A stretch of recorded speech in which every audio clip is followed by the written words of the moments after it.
O desejado de todas as nações. Capítulo 9. Dias de luta. Desde os mais tenros anos, a criança judia era rodeada das exigências dos rabinos. Rígidas regras se prescreviam para cada ato até as mais pequeninas minúcias da vida. Sob a direção dos mestres das sinagogas, os jovens eram instruídos nos inúmeros regulamentos que, como israelitas ortodoxos, se esperava que observassem. Jesus, porém, não se interessava nessas coisas. Desde a infância agia independentemente das leis dos rabinos.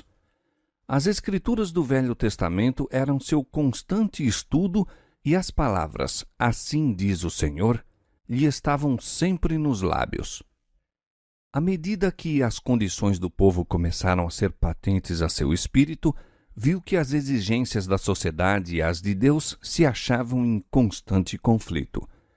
Os homens se estavam afastando da palavra de Deus e exaltando teorias de sua própria invenção. Observavam ritos tradicionais que nenhuma virtude possuíam. Seu culto era simples rotina de cerimônias. As sagradas verdades que se destinavam a ensinar achavam-se ocultas aos adoradores. Via Jesus que, em seus serviços destituídos de fé, não encontravam paz. Não conheciam a liberdade de espírito que lhes adviria de servir a Deus em verdade. Jesus viera para ensinar a significação do culto de Deus e não podia sancionar a mistura de exigências humanas com os divinos preceitos. Não atacava os preceitos ou práticas dos doutos mestres, mas, quando o reprovavam por seus próprios hábitos simples, apresentava a palavra de Deus em justificação de sua conduta. Por todos os meios brandos e submissos, procurava Jesus agradar àqueles com quem estava em contato. Por ser tão amável, nunca estorvando a ninguém, os escribas e anciãos julgavam que seria facilmente influenciado por seus ensinos. Insistiam com ele para que aceitasse as máximas e tradições que haviam sido transmitidas dos antigos rabis, mas Jesus pedia para as mesmas a autorização da Santa Escritura. Estava pronto a ouvir toda a palavra que sai da boca de Deus. Não podia, entretanto, obedecer às invenções dos homens. Parecia conhecer as Escrituras de princípio a fim e apresentava-as em sua verdadeira significação. Os rabis envergonhavam-se de ser ensinados por uma criança. Pretendiam ser seu ofício explicar as Escrituras e a ele competia aceitar-lhes as interpretações. Indignavam-se de que se pusesse em oposição à palavra deles. Sabiam os rabinos que nenhuma autoridade se podia encontrar nas Escrituras para suas tradições. Compreendiam que, em entendimento espiritual, Jesus se achava muito além deles. Zangavam-se, no entanto, porque não lhes obedecia aos ditames. Não podendo convencê-lo, buscaram José e Maria expondo-lhes sua atitude de insubmissão. Assim sofreu ele repreensão e censura. Desde muito tenra idade, começara Jesus a agir por si na formação de seu caráter e nem mesmo o respeito e amor aos pais o podiam desviar de obedecer à palavra de Deus. Está escrito, era sua razão para cada ato que destoasse dos costumes domésticos. A influência dos rabinos, porém, tornou-lhe amarga a vida. Mesmo na mocidade, teve que aprender a dura lição do silêncio e da paciência no sofrimento. Seus irmãos, como eram chamados os filhos de José, tomavam o lado dos rabinos. Insistiam em que a tradição deveria ser atendida como se fossem ordens divinas. Consideravam até os preceitos dos homens como mais altos que a palavra de Deus e ficavam sobremaneira aborrecidos com a clara penetração de Jesus em distinguir entre o falso e o verdadeiro. Sua estrita obediência à lei de Deus condenavam como obstinação. Ficavam surpreendidos do conhecimento e sabedoria que revelava em suas respostas aos rabis. Sabiam que não receberam instruções dos sábios e, no entanto, não podiam deixar de ver que era para eles um instrutor. Reconheciam que sua educação era de mais alta ordem que a deles próprios. Não discerniam, entretanto, que havia tido acesso à árvore da vida, fonte de saber para eles desconhecida. Cristo não tinha espírito de exclusivismo e escandalizara especialmente os fariseus por se afastar a esse respeito de seus rígidos regulamentos. Encontrara os domínios da religião cercados de alta muralha de exclusivismo como assunto demasiado santo para a vida diária. Esses muros de divisão, ele os derribou. Em seu trato com os homens, não indagava: qual é seu credo? A que igreja pertence? Exercia seu poder de beneficiar em favor todos os que necessitassem de auxílio. Em lugar de fechar-se numa cela de eremita a fim de mostrar seu caráter celestial, trabalhava fervorosamente pela humanidade. Incutia o princípio de não consistir a religião bíblica em mortificações corporais. Ensinava que a religião pura e incontaminada não se deve manifestar apenas em determinados tempos e ocasiões especiais. Em todos os tempos e lugares, demonstrava amorável interesse pelos homens, irradiando em torno a luz de uma animosa piedade. Tudo isso era uma censura aos fariseus. Mostrava que a religião não consiste em egoísmo e que sua mórbida dedicação ao interesse pessoal estava longe de ser verdadeira piedade. Isso despertara a inimizade deles para com Jesus, de modo a buscarem forçá-lo e conformar-se com seus regulamentos. Jesus trabalhava para aliviar todo o caso de sofrimento que via. Pouco dinheiro tinha para dar, mas privava-se muitas vezes de alimento a fim de minorar a necessidade dos que pareciam mais carecidos que ele. Seus irmãos sentiam que sua influência ia longe em anular a deles. Era dotado de tato que nenhum deles possuía nem desejava obter.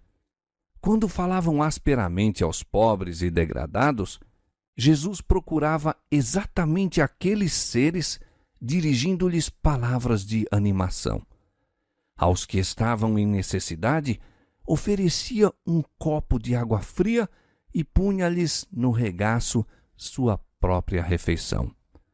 Aliviando-lhes os sofrimentos, as verdades que ensinava eram associadas a esses atos de misericórdia, sendo assim fixadas na memória. Tudo isso desgostava os irmãos. Sendo mais velhos que Jesus, achavam que ele devia estar sob sua direção.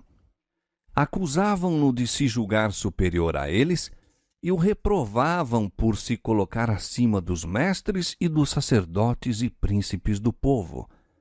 Muitas vezes o ameaçavam e procuravam intimidá-lo, mas ele seguia avante tomando por guia as Escrituras.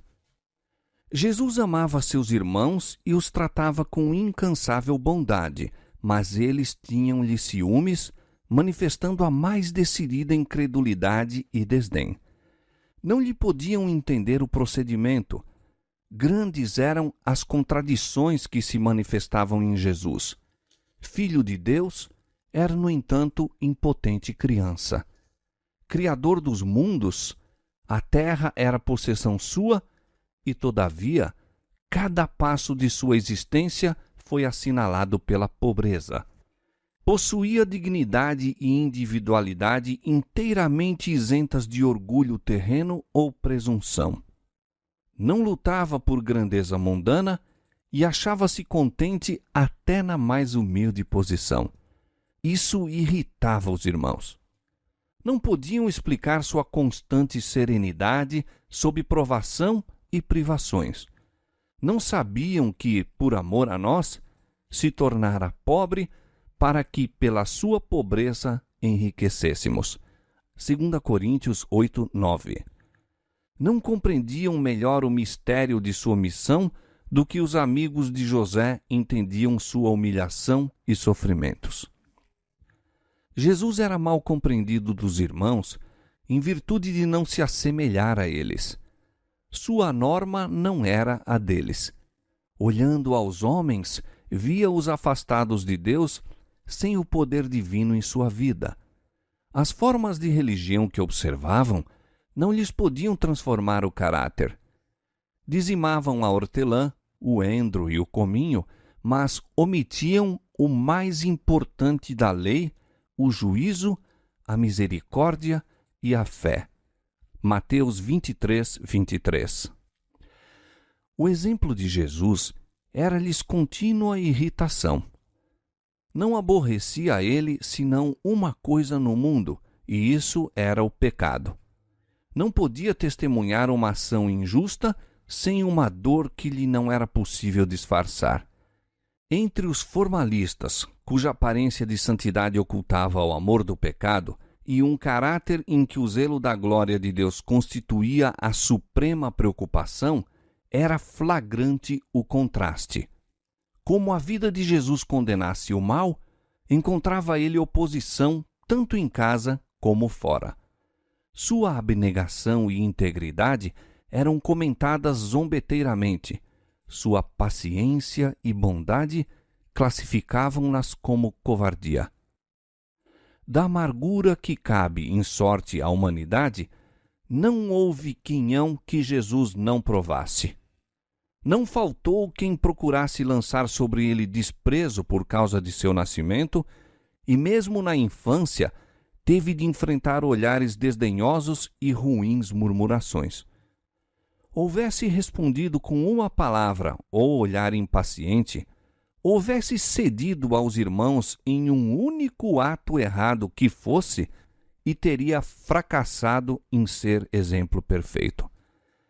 Tivesse admitido haver uma desculpa para o pecado, e Satanás triunfaria, ficando o mundo perdido. Foi por isso que o tentador trabalhou para tornar-lhe a vida o mais probante possível, a fim de que fosse levado a pecar. Para cada tentação, porém, tinha uma única resposta: está escrito. Raramente censurava qualquer mau procedimento dos irmãos, mas tinha uma palavra de Deus para lhes dirigir.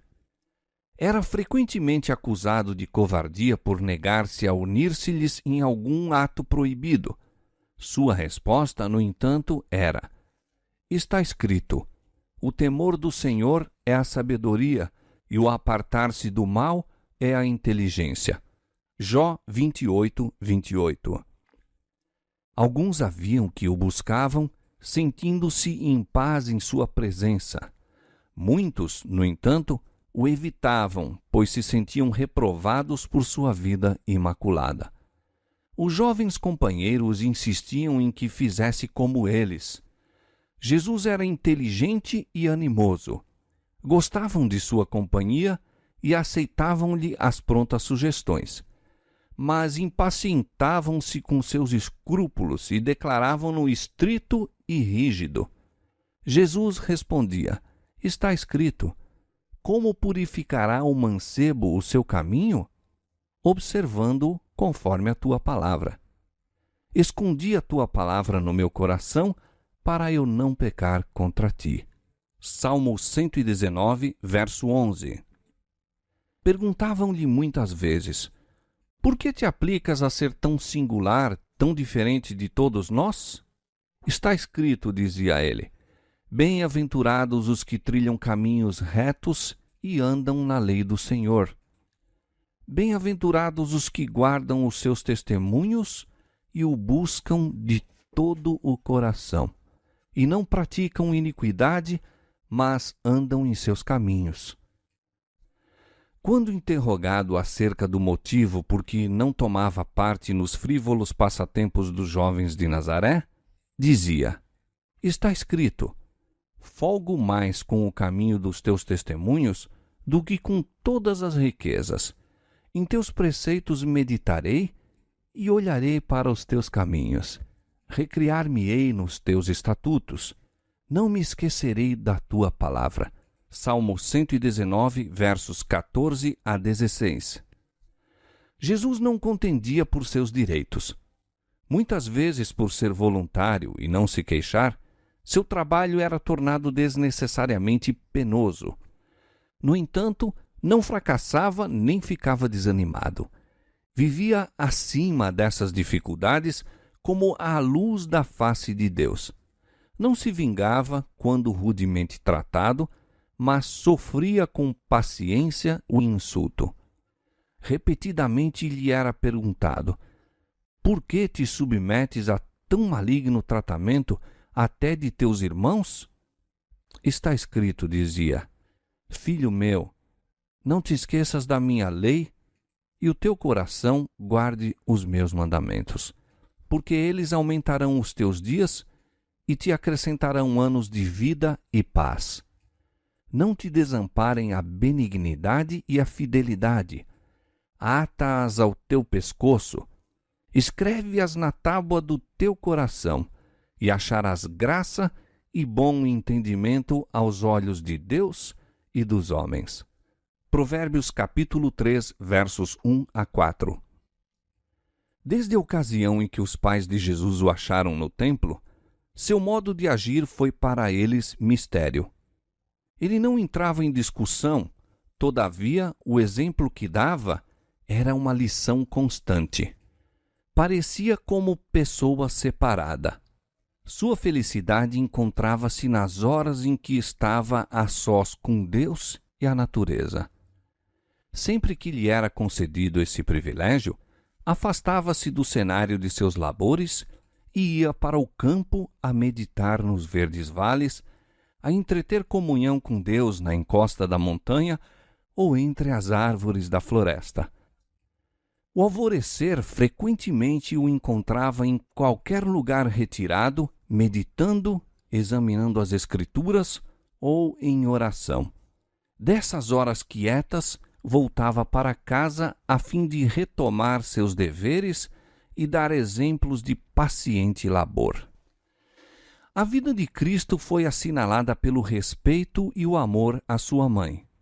Maria acreditava em seu coração que a santa criança dela nascida era o tão longamente prometido Messias. Não ousava, entretanto, exprimir essa fé. Foi através de sua existência terrestre uma partilhadora dos sofrimentos do Filho. Com dor testemunhava as provações que lhe sobrevinham na infância e juventude.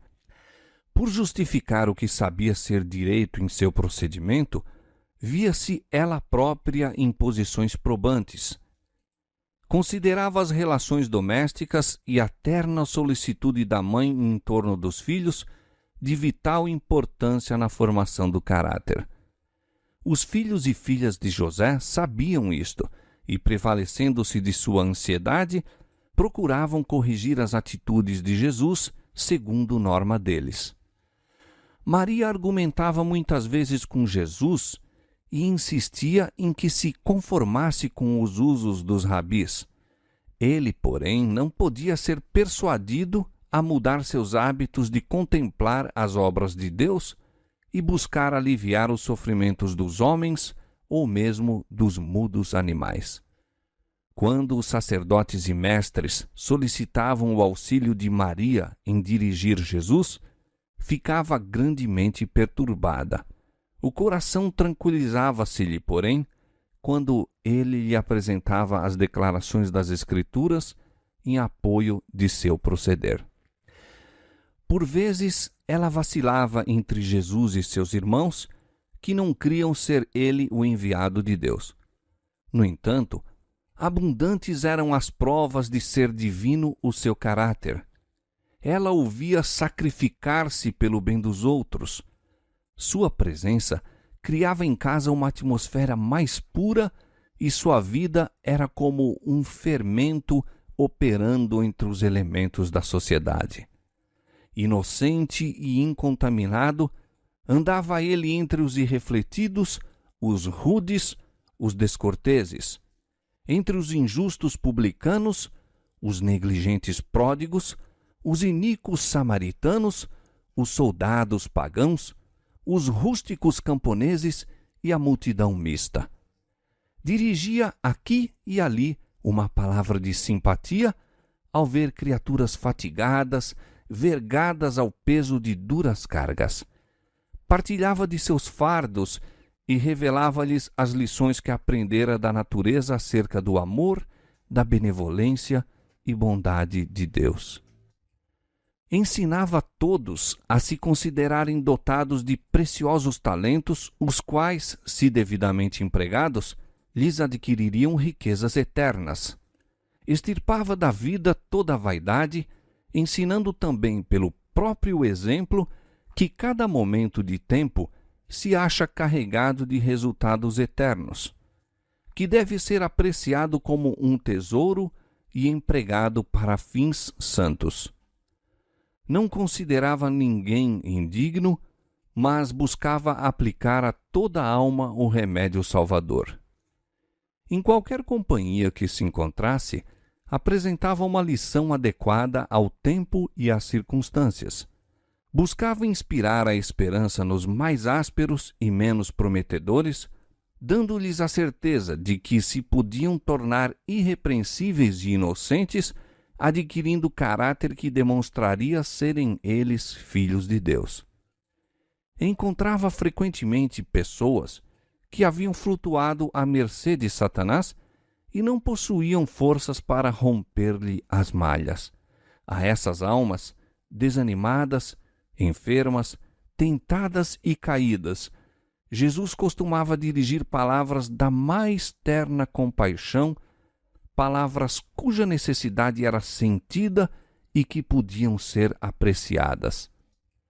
Outros deparava ele que se achavam empenhados em renhida luta contra o adversário das almas. A esses animava a perseverar, assegurando-lhes que haviam de vencer, pois tinham a seu lado anjos de Deus que lhes dariam a vitória.